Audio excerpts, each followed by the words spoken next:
To start with our next question, that is question number 6. This is the last question related to job costing accounting. The question is, the following information for the year ended 31st March 2019 is obtained from the records of a factory, completed jobs and work in progress. Many a times some jobs are completed and many are going on while our accounting period ends. So we need to account them separately. We'll be making separate accounts of the completed jobs and work in progress. So these are called consolidated completed jobs account and consolidated work in progress accounts. We are having the raw material information, wages, material transferred and returned. Factory overheads are 80% of the wages and administration overheads are 25% of the factory cost. The value of jobs completed during the year 2018-19 was 1,63,500. So using the following information, we will be making out two accounts, that is consolidated completed jobs account and consolidated work in progress account. To start with, consolidated completed jobs account. Particulars, amount, particulars and amount. The job cost sheet is not prepared because some of our work is still pending. So we will be making out two accounts, that is consolidated completed jobs account and work in progress accounts. To start with, raw material consumed.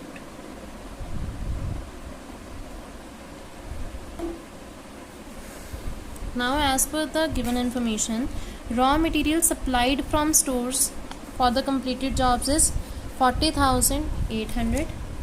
So supplied from stores 40,800.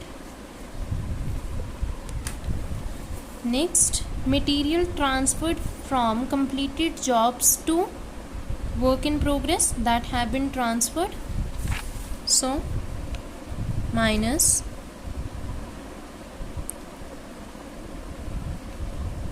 transferred to work in progress, that is 800. We will be deducting it from the completed jobs account. And material returned to stores, the extra material or the unrequired material returned to stores worth 1200. So the total materials consumed for the completed jobs comes to be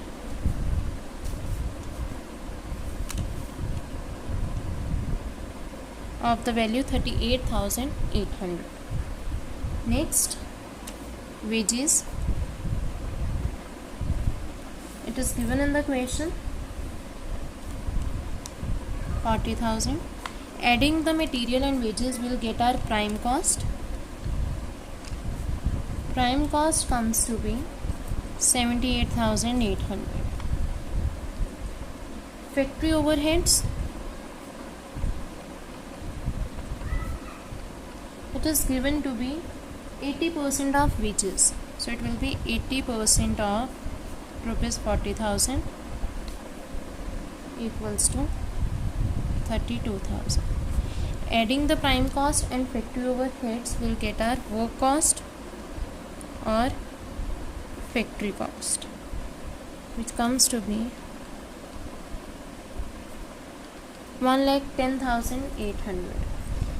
Administration overheads plus administration overheads, it's given to be 25% of factory cost, means 25% of 1,10,800, which is equals to 27,700.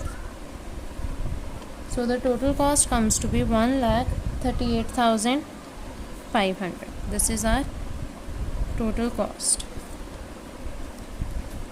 And as it is given in the question, the value of jobs completed during the year by customers account because we have completed the job orders. So we will be giving it to customers and the customers will be making the payment. Jobs completed 1,63,500. So the difference between the amount received from the customer and the total cost incurred will be our profit or loss. Here amount received is greater than the total cost, so we have received profits. To net profits, costing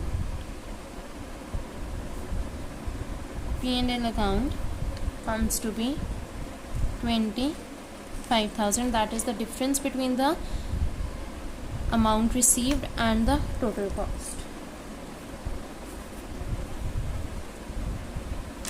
So we are done with the consolidated completed jobs account. Now we will be making out consolidated work in progress account.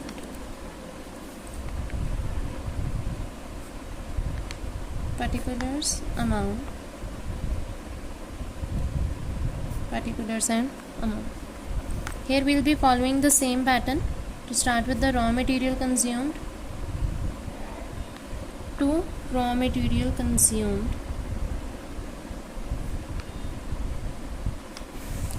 supplied from stores,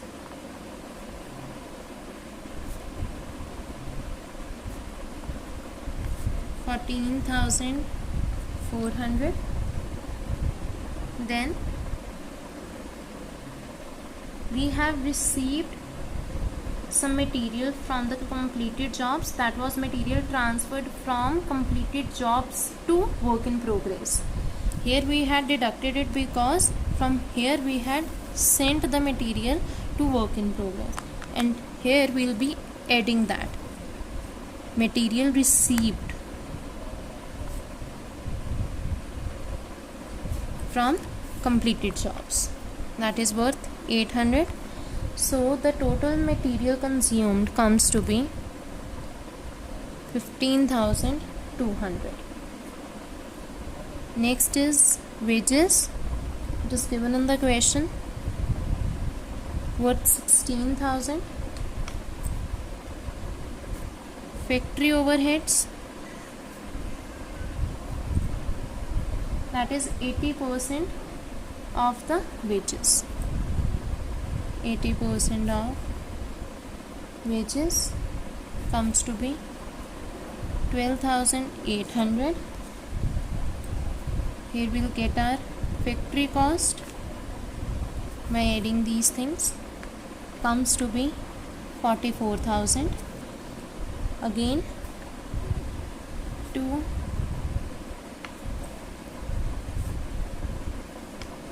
administration overheads, 25% of factory cost, it comes to be 11,000.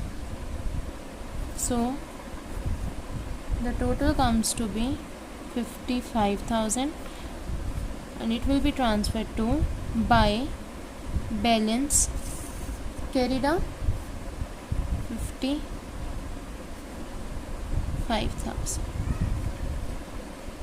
This is cost of work in progress at end. Further it will be processed to convert it into completed jobs. So whenever you will be having the information like completed jobs and work in progress, you will be making two accounts, consolidated completed jobs account and consolidated work in progress accounts. The same format is to be followed as we follow in the cost sheet, and we calculate our net profits or loss for the completed jobs and cost of work in progress at the end for consolidated work in progress. With this we are done with questions of job costing. Next we will be starting with our batch costing in the next lecture.